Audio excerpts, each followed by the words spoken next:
Desde o início dos tempos, o homem busca respostas para as maiores perguntas da vida. É um desejo ardente que leva nações e indivíduos a romper e conquistar todas as fronteiras que tem pela frente em busca do significado maior.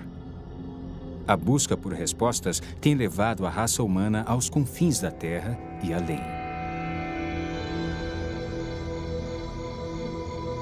Mas, apesar de nossas maiores realizações, ainda resta uma e ainda não conquistada fronteira final: a morte e a vida depois dela. E é essa mesma fronteira que talvez contenha a verdadeira resposta para todos os mistérios da vida.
Olá, eu sou Ron Bailey.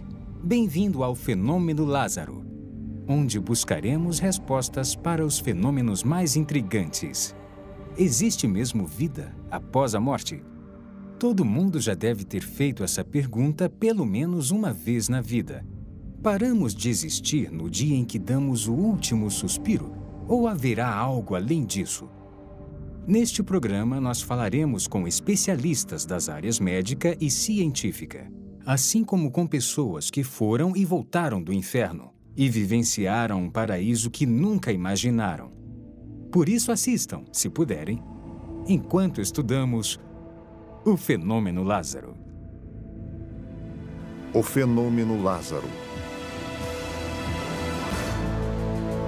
De onde nós viemos? Por que estamos aqui? Para onde vamos? A nossa existência na Terra seria apenas uma mera questão do acaso, um ato aleatório de coincidência cósmica? Ou existe realmente outro mundo além do que vemos? Desde o início dos tempos, a maioria das culturas demonstra sua crença na vida após a morte. Os antigos egípcios acreditavam que, ao morrer, eles também fariam uma viagem para outro mundo onde levariam uma nova vida. Por isso, pagavam grandes somas de dinheiro para terem seus corpos devidamente preservados, pois acreditavam que seriam submetidos a um teste do outro lado. Crenças semelhantes podem ser encontradas junto a grandes civilizações da Grécia e de Roma, e em várias culturas longínquas, como a dos Maias, dos Incas, nas Américas Central e do Sul, a Khoisan na África do Sul e os povos aborígenes da Austrália. Mais tarde, em especial na Idade Média, a vida era dominada pelo medo dos demônios e o terror da maldição.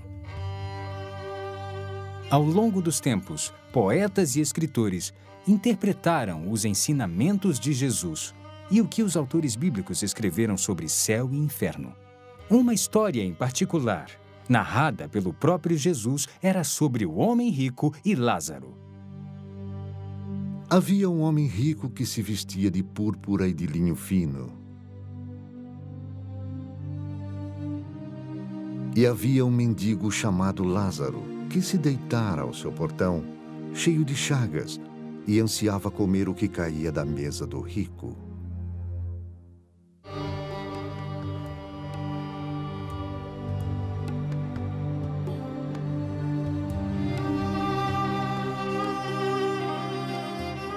Até os cães vinham lamber suas feridas.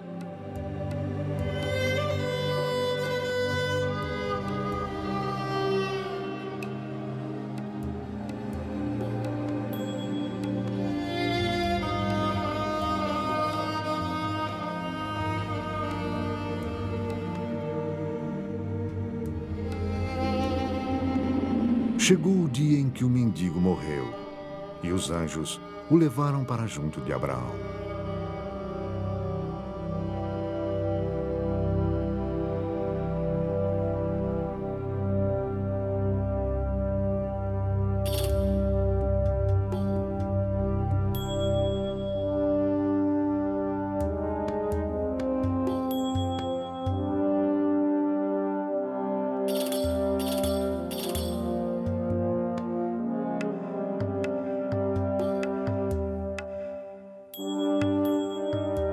Agora, o homem rico se alimentava suntuosamente todos os dias, festejando e comendo a seu bel prazer.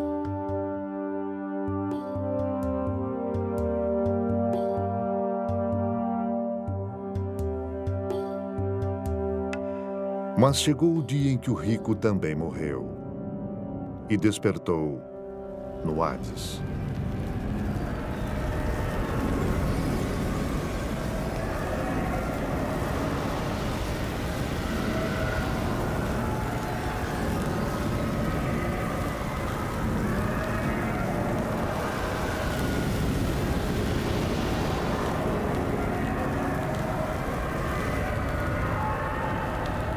Enquanto era atormentado, ele olhou para cima e viu Abraão de longe, com Lázaro ao seu lado. Pai Abraão, tem misericórdia de mim e manda que Lázaro molhe a ponta do dedo e refresque a minha língua, porque estou sofrendo muito aqui.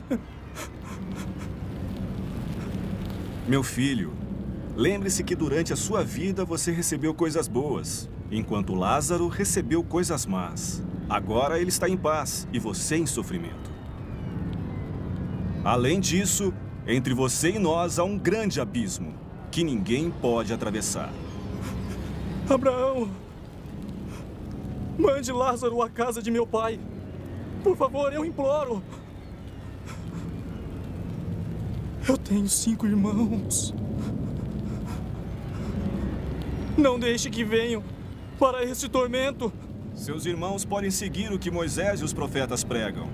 É o bastante para que fiquem seguros.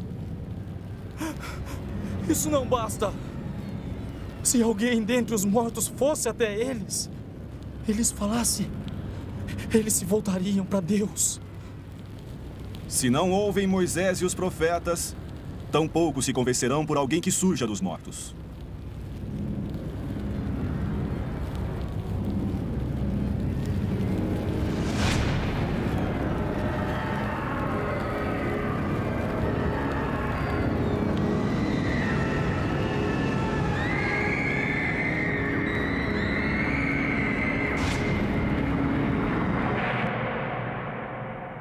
Mas seria esta crença, esse instinto humano aparentemente universal, um mero produto de superstições e doutrinas religiosas? Ou haveria uma evidência científica real para apoiá-la? Atualmente, estudiosos e religiosos estão muito divididos. Alguns falam de reencarnação, outros da assimilação pela força vital universal. Ninguém tem certeza de nada. Ou tem? Perto do fim do século XX, surgiu um fenômeno onde as pessoas relatavam experiências de quase morte, também conhecidas como EQMS, nas quais encontravam algum tipo de realidade após a morte. A medicina moderna começou a se referir a esses casos como o fenômeno Lázaro, por causa de um outro personagem bíblico que também se chamava Lázaro e que foi ressuscitado por Jesus 4 dias após sua suposta morte. Mas o que é uma experiência de quase morte? O Dr. Jeff Long nos fala. Bem, conforme o termo experiência de quase morte sugere, essas pessoas sofrem um episódio no qual ficam gravemente comprometidas fisicamente. Geralmente é um mal físico que ocorre de repente ou no final de uma doença crônica. As experiências de quase morte são rapidamente associadas à parada da função cardíaca ou da função respiratória, e com muita frequência a ambas. E devido aos 10 segundos depois disso e ao EEG, que mede a atividade elétrica cerebral, fica totalmente plana, é inexplicável do ponto de vista médico que essas pessoas tenham uma experiência consciente. Há muito mais provas de que ocorrem mais coisas nas experiências de quase morte, o que não se explica do ponto de vista médico. Há pessoas cegas, inclusive de nascimento, que têm experiências de quase morte e, para a maioria, são experiências visuais, fato que é totalmente inexplicável do ponto de vista médico. São pessoas cegas cuja primeira experiência na vida em que enxergavam e podiam ver as coisas foi durante a experiência de quase morte. Não há outra explicação para isso. Há inúmeros relatos de pessoas que têm experiência de quase morte onde a consciência se separa do corpo. Por isso, de um ângulo privilegiado de suas consciências, elas conseguem ver e ouvir o que acontece em torno delas, enquanto estão sendo ressuscitadas. Frequentemente, elas conseguem ver com detalhes incríveis tudo o que acontece em volta. De todas as experiências de quase morte que estudei, onde a consciência se separa do corpo e dá para ver eventos do cotidiano, praticamente tudo que descreveram era totalmente plausível. E todas as experiências de quase morte que estudei, ao buscar confirmação do que viram, enquanto a consciência estava separada do corpo, todas as vezes, com exceção de um caso, tudo que viram e ouviram estava totalmente correto. E não há explicação para isso, para a consciência separada do corpo no momento de uma parada cardiopulmonar. Para aqueles que pensam que as experiências de quase morte não são legítimas, gostaria de lembrar que há pelo menos de 12 a 15 milhões de americanos que tiveram uma experiência de quase morte. É um número significativo de uma experiência comum que afeta tanto a vida deles que não importa a causa da experiência de quase morte, nem as ideias sobre por que ela ocorre. Creio que não há dúvida de que, devido ao número de vidas afetadas, faz sentido estudá-la. É um fenômeno incrível e são muitas as implicações oriundas dele. Um dos médicos que vivenciou isto em primeira mão é o Dr. Melvin Morse, do renomado Hospital Infantil de Seattle. A experiência de quase morte é, de fato, a experiência da morte. Todos nós teremos essa experiência quando morrermos. A interpretação da experiência é controversa. No entanto, é um fato científico, e não um sistema de crenças de que teremos essa experiência quando morrermos. Houve 3 principais pesquisas importantes de experiência de quase morte nos últimos 15 anos. E todos os 3 estudos registram que essas experiências são reais e que acontecerão conosco quando morrermos. Então, as velhas ideias de que essas experiências eram causadas por falta de oxigênio no cérebro, ou que são alucinações causadas pelo caos no cérebro no momento da morte, ou causadas por drogas que ministramos aos pacientes ao ressuscitá-los quando estão morrendo. É claro que essas ideias eram teorias científicas respeitáveis, mas acabaram não sendo verdadeiras. De fato, a experiência de quase morte é uma experiência de morte, e isso é um fato científico e não uma opinião. O Dr. Tony Lawrence, da Universidade de Coventry, ressalta: a consistência dos relatos dessas experiências sugere que isso não é um mero produto de substâncias químicas do cérebro, porque os estudos de efeitos das drogas mostram que quando damos uma droga a uma pessoa e a mesma droga a outra, ocorrem 2 experiências bem diferentes. Podem haver algumas semelhanças gerais, mas não no nível em que se encontra nas experiências de quase morte. A ciência não pode dar respostas definitivas para as perguntas sobre a vida após a morte. Ainda não. Até que possa, nossa melhor fonte de informação são as experiências humanas daqueles que experimentaram a morte e viram o outro lado. Uma dessas histórias é a de Daniel Ekechuko, um pastor africano que ficou morto numa funerária por 3 dias e ainda viveu para contar a história. Vamos acompanhá-lo agora na Nigéria, onde ele conta a história de como foi ressuscitado dos mortos. Ressuscitado dos mortos, uma história verdadeira.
Tá, muito obrigado. Olá, crianças, como vocês estão? O Natal para a família Ekechukwu sempre foi uma época de celebração. Celebração do nascimento de Cristo e do amor dos amigos e da família. Oi, pai. Oi! Trouxe um bode para o senhor. Mas desta vez, tudo foi diferente. Aparentemente, tudo parecia bem. Mas por dentro, Daniel estava fervendo de raiva e intolerância. Ele havia brigado com a esposa recentemente e ainda nutria um profundo ressentimento. Tive uma briga com minha esposa na terça-feira. E pus a culpa nela da pequena briga que tivemos. Na noite de terça-feira, ela bateu na minha porta e eu não quis abrir para ela. Então, na manhã de sexta-feira, ela tornou a bater na minha porta. Não abri. Na sexta de manhã, ela acordou e eu saí. Ela me deu bom dia, eu não respondi, não falei com ela. Fiquei quieto e saí na sexta de manhã. Ela me ofendeu, fez uma coisa errada, e eu fiquei zangado e irritado com ela. A raiva de Daniel o cegou tanto que ele nem viu o filho naquele dia.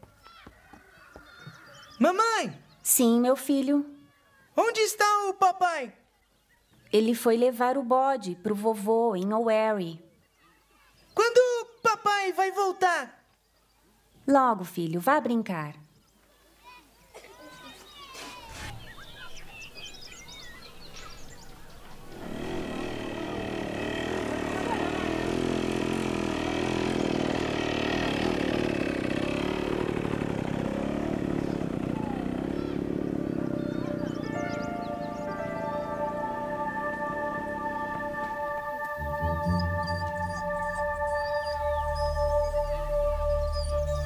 Os pensamentos de Daniel estavam confusos, como se sua mente estivesse em outro lugar.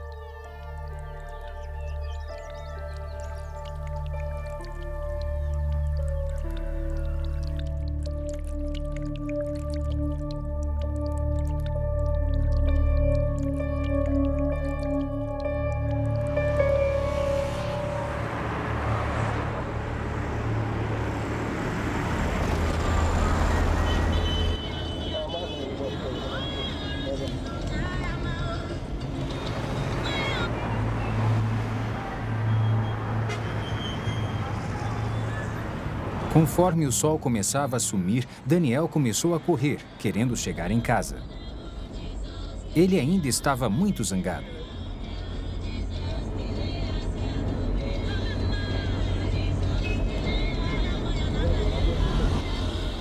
As ruas dos subúrbios da Nigéria são vergonhosamente rudimentares. Uma experiência difícil, no mínimo. Daniel sabia que devia dirigir com cuidado. Mas naquele dia, o carro dele parecia meio lento e desregulado. Quando ele descia uma das estradas de terra, tentou pisar no freio. Mas não houve resposta. Daniel começou a bombear o pedal energicamente, mas foi em vão.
Ele veio chorando me avisar que o pastor estava morto, que havia visto um grupo de pessoas carregando-o sobre as cabeças e descendo a rua.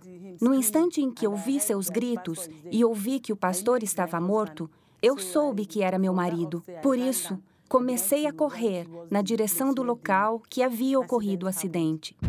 Quando Neca chegou ao local do acidente, ela soube que Daniel ainda estava vivo, mas em estado muito grave. Curiosos o haviam levado para o hospital local, onde Neca o achou. Após ter sido levado para a UTI do Hospital Boronino, Daniel se recusou a ser tratado.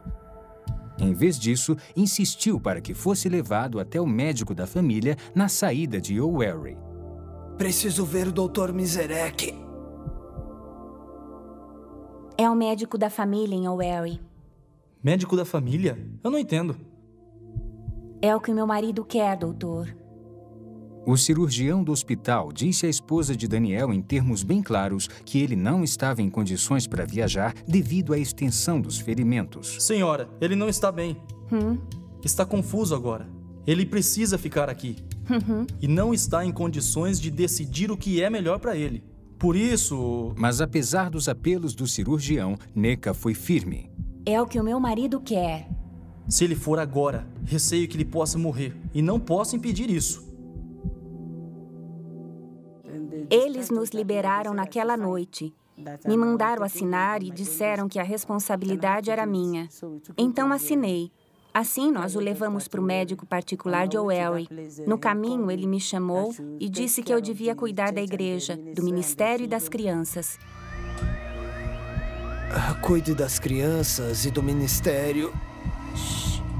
Não tente falar. Construir uma casa para você. Por favor, não fale. Alguns são chamados mais cedo e vão embora. Quando a ambulância que me levou do hospital com minha esposa estava em alta velocidade para me levar para um hospital melhor, então, de repente, eu tive algumas sensações. Olhei para cima e vi 2 anjos. Quando Daniel viu os 2 anjos, ele quis que sua esposa soubesse. Mas o anjo fez sinal para que ele ficasse em silêncio. Na mesma hora, o poder da fala de Daniel foi arrancado dele. Neca começou a chorar, temendo que Daniel morresse. Os anjos seguraram Daniel pelos ombros e o ergueram para fora da ambulância. De repente, Daniel se viu em outro lugar com um dos anjos. Daniel, tenho muita coisa para lhe mostrar. Quando olhou, Daniel viu um lugar com uma multidão de pessoas reunidas. E a aparência era a mesma que os anjos. A cor delas era de um branco puro e seus corpos pareciam brilhar de radiação. Devido à aparência semelhante, Daniel achou que estava vendo uma reunião de anjos.